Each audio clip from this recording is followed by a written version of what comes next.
Nah, kalau pemecatan itu saya yakin Pak Jokowi itu anugerah buat beliau.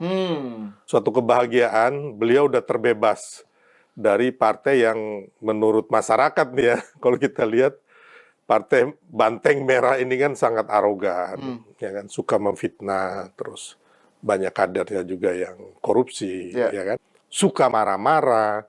Bagi Pak Jokowi itu adalah suatu kebahagiaan pemecatan itu, suatu anugerah.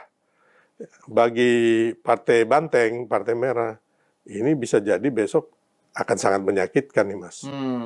Ini di ambang-ambang kehancuran juga ini, ya kan? Kita lihat gini, mereka kan terlalu meng-underestimate, terus kita lihat mboknya Partai Merah kan ngomong Pak Jokowi tanpa siapa-siapa, tanpa Partai Merah ya kan, bukan siapa-siapa. Kasian deh, gitu kan. Memang betul, Pak Jokowi tanpa PDI itu bukan siapa-siapa. Tapi PDI tanpa Pak Jokowi belum ada yang bisa duduk di kursi presiden. Contohnya Bu Mega sendiri yang mempunyai partai sekaligus ketua umum sewaktu menyalonkan menjadi presiden 2 kali belum pernah menang. Padahal Bu Mega sendiri, apalagi Ganjar yang dicalonkan, ya jelas KO toh Bu. Dan juga Ibu menjadi presiden dulu itu bukan pilihan rakyat, tapi menggantikan Bapak Gus Dur. Dan jangan lupa, Pak Gus Dur ini adalah wali. Siapapun yang pernah menjatuhkan Pak Gus Dur suatu saat akan menjadi gembel politik. Jadi hati-hati. Contohnya sudah ada Bapak Amin Rais. Pak Jokowi saya pikir beliau udah terbebas dari sebutan petugas partai, Mas. Ya kan, ini kan kalau bagi mereka yang memang di dalam ya, mereka kan menghamba kepada yang pemilik partai, tuannya. Kalau nggak dipecat. Kayak yang ingat nggak, yang anaknya Rahmawati tiba-tiba. Oh iya betul. Jadi dewan, Romi yang kemudian sampai ini kan kalau mereka menuduh orang dinasti, ya ini dinasti sesungguhnya. Gitu loh, yang Artedia Dahlan terus sama satu lagi siapa ya, Sumiati atau siapa? Yang di atasnya mundur lagi, lah, ya kan? Betul. Nah ini kan dinasti benar-benar gitu loh, ya kan? Yang ya mereka nggak bisa apa-apa Mas, digituin, dilengserin gitu. PDIP ternyata menerapkan politik dinasti di DPR nih. 2 caleg terpilih yang seharusnya duduk di DPR disuruh PDIP melepaskan kursi mereka. Mereka harus merelakan kursi kepada keponakan Megawati, Romi Soekarno. Nama kedua caleg itu adalah Sri Rahayu dan Arteria Dahlan. Mereka bertarung di daerah pemilihan Jawa Timur 6. Sri sebenarnya dapat 111.000 suara dan Arteria dapat 62.000 suara. Sementara Romi Soekarno cuma dapat 51.000 suara. Jadi suara Romi jauh di bawah Sri dan Arteria. Kata Arteria, dia mundur karena diminta partai. Arteria juga menyatakan dia adalah petugas partai yang harus melayani Megawati dan keluarga. Kalau dilihat undang-undang tentang pemilu, harusnya kan itu nggak boleh dilakukan.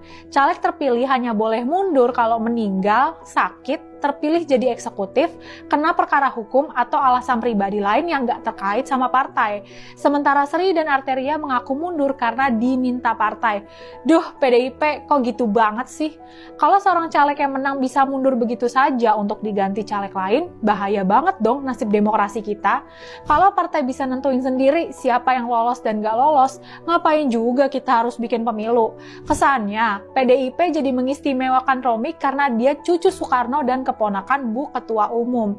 Dengan langkah ini, PDIP mengabaikan begitu saja sekitar 170.000 suara rakyat yang sebenarnya memilih Sri dan Arteria. Ayo PDIP, buat apa sih maksain dinasti? Indonesia buat semua, bukan cuma buat keluarga mantan presiden. Makna pertemuan antara Pak Jokowi dengan Pak Prabowo ini yang justru kan makin menunjukkan konsisten kedekatannya. Ada yang mau ditambahkan lagi? Itu adalah satu bentuk contoh kenegarawan dan kesetiakawanan Pak Prabowo. Bagaimana sahabat baiknya dipermalukan oleh Hasto di depan kayak rame. Beliau langsung undang makan. Dan mereka berdua setelah keluar dari Kertanegara itu, beliau berdua itu ngobrolnya kan adem, ketawa-ketawa. Saya dengar Pak Jokowi ada di Jakarta, saya undang makan begitu. Jadi beliau saya pernah ke rumah beliau di Solo, saya undang sekarang ke Kertanegara. Saya kira itu ya. Agendanya tadi apa aja Pak di dalamnya apa agendanya? Tadi kita makan malam Pak ya. Makan malam. Makan Menunya apa Pak? Menunya apa Pak? Nasi goreng Jawa Pak? ayam goreng dan macam-macam lah. Ya. Ada pembahasan politik sama ekonomi, Pak. Partai Gerindra mungkin atau bagaimana? Hah? Mau masuk ke partai Oh, kalau Gerindra mungkin? terbuka. Tapi kita tentunya nggak bisa maksa beliau masuk. Ada Ya. tapi ada pembahasan. Beliau Bapak Presiden dulu waktu ke Merauke kan, kemudian mampir ke Solo. Ini saya pas ke Jakarta, kayak kunjungan balasan gitu. Karena kangen. Sampai jam berapa di sini tadi Pak? Pak Jokowi sampai jam berapa di Jakarta tadi Pak? Sampai jam berapa? Sore Tibanya? tadi. Berarti Pak Jokowi udah menentukan sikap belum mau masuk ke partai mana mungkin Ini gitu mau Pak? nanya-nanya politik. Semuanya tawarannya ada Pak. Mungkin ada pertimbangan Pak. Makan malam. Bapak ada perbincangan soal pilkada Jakarta mungkin Pak? Ayo, maunya politik. Ada pembahasan atau nggak ada pembahasan ekonomi, Pak? Terima kasih Pak Presiden. Terima kasih Pak. Pak Jokowi yang orang benar-benar dari pagi sampai malam tidak korupsi, ya kan? Terus setelah selesai gitu loh, ya harusnya dihargai gitu loh.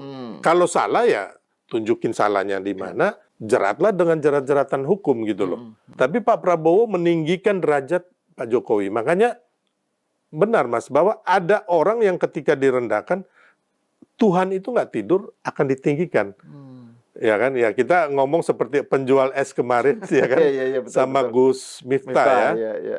Akhirnya ditinggikan gitu loh, ya kan, Mas. Ini juga kasus Pak Jokowi juga sama. Saya merasa nyaman dengan partai-partai koalisi Indonesia Maju. Saya merasa nyaman ada Mbak Puan di sini malam hari ini. Dan saya menghargai PDIP. Walaupun saya punya gagasan persatuan nasional, mau ikut-ikut Bung Karno, tapi saya menghargai bahwa untuk demokrasi mungkin perlu ada yang di luar kondisi sebagai check and balance untuk mengawasi kita. Jadi Pak Jokowi sangat happy, Iya. Oh, yang suatu keberuntungan. betul. Tapi malah petaka buat PDIP nantinya. Kalau masih begitu terus. Iya, betul. Dan tadi kalau dikontraskan antara yang satu bertemu mantan presiden dan suasananya happy, yang satu bertemu Mantan orang yang kalah cinta. Kalau yang sebelah ini kan kelihatan gitu loh. Kelihatan bahwa bikin sesuatu yang sebenarnya sih menyakitkan ya. Kita lihat mereka berdua ini antara Felicia Tisu dan Mas Hasto ini, yang satu kalah dalam hal politik, yang satu kalah hal dalam percintaan. Ya, jadi kalau untuk mereka berdua sebenarnya bagus, saling menguatkan, Mas. Ya kan, sebagai sesama orang yang belum bisa move on. Ya. Nah, ini untuk mereka. Tapi kalau buat kita ini lucu gitu loh. Hasto membuat Puan murka. Sosok yang sering membuat drama di depan publik ini kembali membuat sensasi. Kali ini dengan bertemu Felicia, mantan pacar Kaisang. Hasto mengatakan mendapatkan informasi besar setelah bertemu Felicia. Entah informasi apa tidak ada yang tahu. Publik kembali muak dengan gaya Hasto yang kekanak-kanakan dalam berpolitik. Setelah reaksi publik negatif, Puan Maharani harus turun tangan mengklarifikasi tindakan si Hasto ini. Puan mengatakan pertemuan Hasto dengan Felicia itu harus dibedakan antara si Hasto pribadi atau si Hasto sebagai sekjen PDIP. Ya tanya ke Pak Hasto, kan yang bertemu Pak Hasto. Tapi memang sedang menjadi concern PDIP soal isu klarifikasi ini Pak. Harus dibedakan ya, ini pertemuannya adalah Pak Hasto sebagai pribadi ataukah kemudian sebagai sekjen. Kalau saya melihatnya itu pertemuan antara dua orang yang sama-sama mempunyai pertemuan silaturahmi. Semoga diberikan keadilan atas praktek-praktek kekuasaan yang tidak benar. Kami semua menangis. Para kiai menangis. Ibu Megawati menangis.